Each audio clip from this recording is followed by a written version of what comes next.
오늘 본문은 본 시의 저자와 하나님 사이의 관계가 얼마나 돈독하고 아름다운가 하는 것을 잘 보여주고 있어요. 여호와 하나님은 해요 방패시라. 여호와께서 은혜와 영광을 주시며 정직하게 행하는 자에게 좋은 것을 아끼지 아니하실 것임이니이다. 자, 그런데 이 말씀 속에서 여호와 하나님의 두 가지 모습을 또 볼 수 있죠. 그 첫 번째 모습은 무엇입니까? 하나님은 나의 해가 되신다.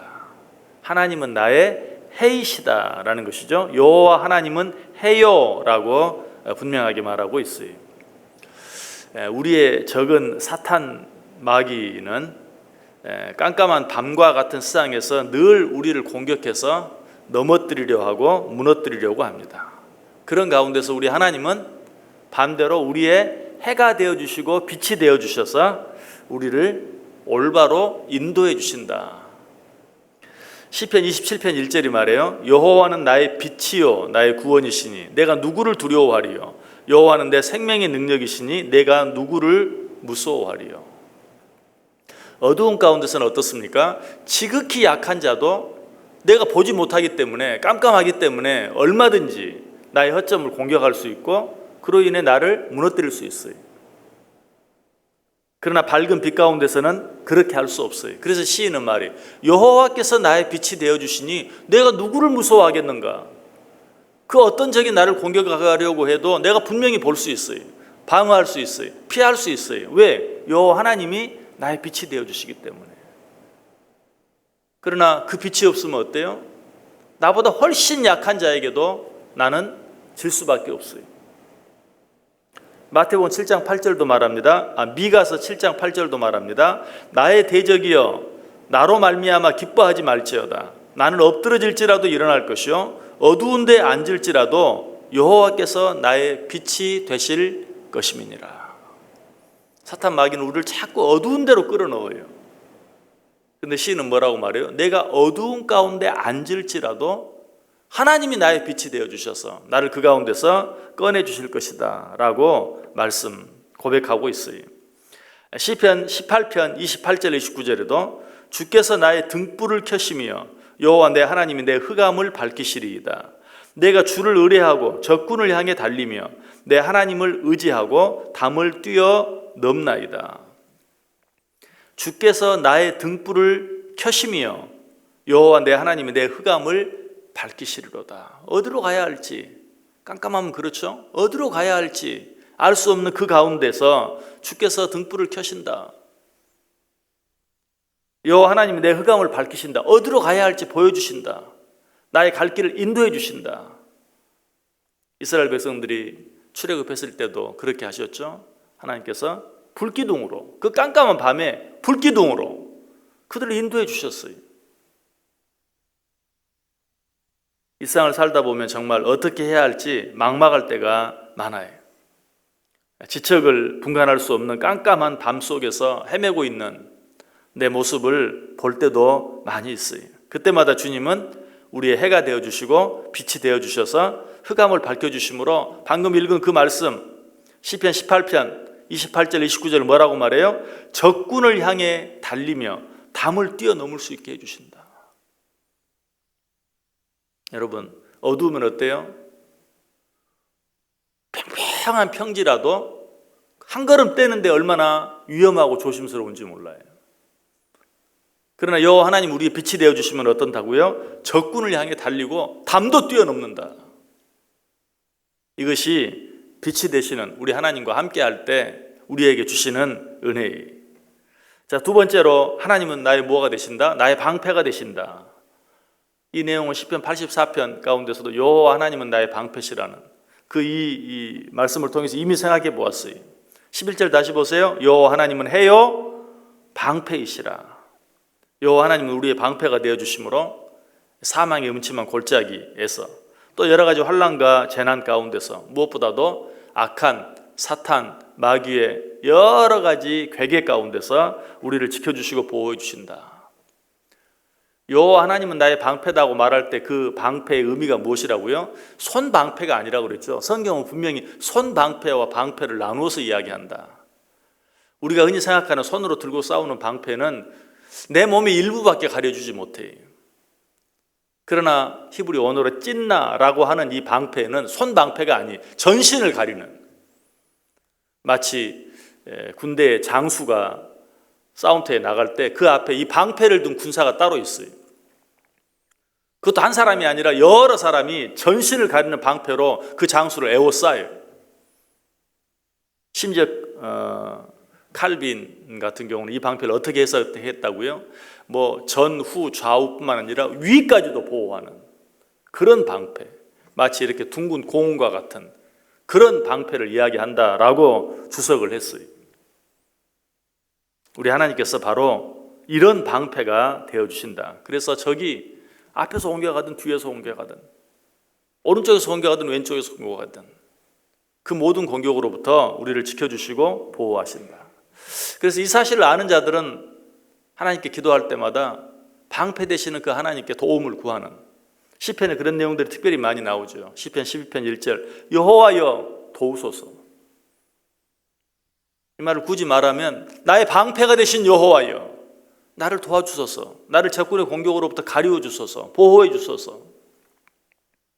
시편 16편 1절에도 하나님이여 나를 지켜주소서. 이 말씀도 방패이신 하나님이여 나를 적의 여러 공격으로부터 지켜주소서. 세상 사람들은 어려울 때 주위를 두리번거립니다. 나를 지켜줄 만한 무엇이 어디에 있는지, 나를 지켜줄 만한 사람이 어디에 있는지 주위를 두리번거려요. 그러나 하나님을 믿는 자들은 어때요? 하나님이 나의 방패 되심을 믿는 자들은 어때요? 어떤 어려움이 있을 때 제일 먼저 위를 바라보고 위를 향하여 도움을 요청해요. 왜? 진정으로 우리를 여러 가지 많은 어려움 가운데 도우실 수 있는 분은 오직 우리의 방패이신 하나님 한 분뿐이신 것을 분명히 알기 때문에. 다윗도 이 사실을 알았어요. 그래서 아까 뭐라고 고백했습니까? 여호와는 나의 빛이요 나의 구원이시니 내가 누구를 두려워하리요. 여호와는 내 생명의 능력이시니 내가 누구를 무서워하리요. 하나님이 나의 빛이 되시고 나의 방패가 되시면 내가 누구를 무서워하겠는가? 내가 누구를 두려워하겠는가? 사도 바울도 이 하나님이 우리의 생명의 능력이 되신다는 사실을 확실하게 믿었어요. 그때 그는 뭐라고 고백합니까? 고린도후서 4장 7절 이하에 우리가 이 보배를 질그릇에 가졌으니 이는 심히 큰 능력은 하나님께 있고 우리에게 있지 아니함을 알게 하려 함이라. 우리가 사방으로 우겨싸움을 당하여도 쌓이지 아니하며 답답한 일을 당하여도 낙심하지 아니하며 박해를 받아도 버림받지 아니하며 거꾸러뜨림을 당하여도 망하지 아니한다. 사방으로 우겨싸움을 당하여도 쌓이지 아니한다. 왜? 하나님이 나의 방패가 되어주시기 때문에. 나의 전후 좌우를 두루시는 온전한 완전한 방패가 되어주시기 때문에 사탄 마귀가 사방으로 나를 에워싸고 나를 공격해도 나는 쌓이지 않는다. 아까 장수가 적군이 나가 싸우는데 그 주위에 어때요? 전신을 가리는 방패를 든 군사들이 이 장수를 완전히 에워싸는 것과 똑같아요. 그래서 제 아무리 많은 적이라 할지라도 그 장수를 어떻게 하지 못해요. 하나님이 바로 이러한 우리의 방패가 되어주신다. 특별히 사도 바울의 한 고백 가운데 왜 내가 제 아무리 강한 적이라 할지라도 그 적들에게 쌓이지 아니하고 넘어뜨림을 당하지 아니하고 망하지 아니하는가? 능력의 힘이 큰 것이 우리에게 있지 않고 하나님께 있기 때문에. 내게 무슨 능력이 있다면 그 능력은 사탄 마귀의 상대가 되지 못해요. 그러나 염려할 것이 없는 것은 능력의 힘이 큰 것이 내게 있는 것이 아니라 하나님께 있기 때문에 그 어떤 악한 것도 우리를 감히 넘보지 못한다. 여러분, 이 세상에 우리의 능력으로 될 수 있는 일은 아무것도 없어요. 마치 잘 되어지는 것처럼 보이는 일이 때로 없잖아 있는 것 같지만 그러나 하나님이 함께하지 않는, 우리의 빛이 되시고 방패가 되시는 하나님이 함께하지 않는 일은 결국 망하는 일이에요. 그래서 잠언 14장 12절도 말하죠. 어떤 길은 사람의 보기에 바르나 잘 되는 것 같으나 결국은 사망의 길이니라.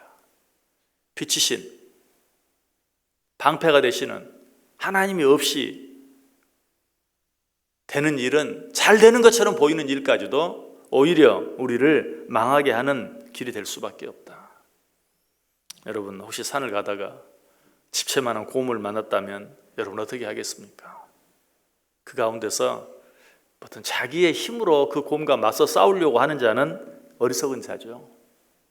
어떻게 해야 돼요? 납작 엎드려서 죽은 척 하는 것, 그것이 최선이에요. 내가 저 곰과 싸워 이길 수 있는 힘이 없다는 사실을 인정하고 납작 엎드리는 것. 벌에 쫓길 때도 마찬가지죠. 벌을 자기 힘으로 막아보려고 하는 자는 어리석은 자예요. 벌떼가 쫓아올 때도 마찬가지, 역시 납작 엎드려 있어야 돼. 벌이 내 몸에 달라붙는다 할지라도 가만히 있으면 벌은 침을 쏘지 아니하고 그냥 떠나가요. 그러나 내가 조금이라도 무엇인가 해보려고 하면 그 벌은 나를 쏘고 결국은 생명까지도 위태로워질 수밖에 없어요. 우리의 적은 그래요. 마치 나를 향해 달려오는 벌떼와 같고 내 힘으로는 도무지 이길 수 없는 집채만한 곰과 같아요. 그때 우리는 어떻게 해야 돼요? 생명의 능력이 되는 힘이 내게 있지 아니하고 하나님께 있다는 사실을 믿고 하나님 앞에 납작 엎드릴 수 있어야 돼요. 그렇게 할 때만 우리는 살 수 있어요. 시편 46편 기자도 그래서 이렇게 고백합니다. 하나님은 우리의 피난처시요 힘이시니 환난 중에 만날 큰 도움이시라. 사도 바울도 말합니다. 그런즉 이 일에 대하여 우리가 무슨 말을 하리요? 만일 하나님이 우리를 위하시면 누가 우리를 대적하리요? 하나님이 나의 빛이 되어주시고 하나님이 나의 해가 되어주시고 방패가 되어주신다면 누가 나를 대적하리요? 누가 나를 어떻게 할 수 있느냐? 라고 고백하고 있어요. 오늘 시인도 이 사실을 고백하고 있는 것입니다. 여호와 하나님은 해요 방패이시라. 이렇게 고백하면 어떻게 해줘요? 여호와께서 은혜와 영화를 주시며 정직하게 행하는 자에게 좋은 것을 아끼지 아니하실 것이미로다. 오늘 하루 하나님이 나의 해가 되시고 하나님이 나의 방패가 되시는 것을 믿고 사시길 바랍니다. 혹시라도 내 지혜, 내가 가지고 있는 그 어줍지 않은 힘, 경험, 그런 것들이 나의 해가 되어주는 것처럼, 나의 방패가 되어주는 것처럼 믿고 살다가 넘어지고 쓰러지고 구덩이에 빠지고 하는 것이 아니라 하나님이 나의 해가 되시고 하나님이 나의 방패가 되시는 것을 믿고 나아갈 때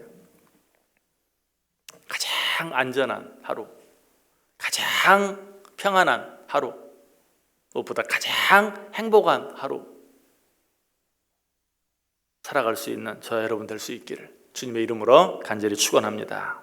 기도하겠습니다. 여호와는 나의 해요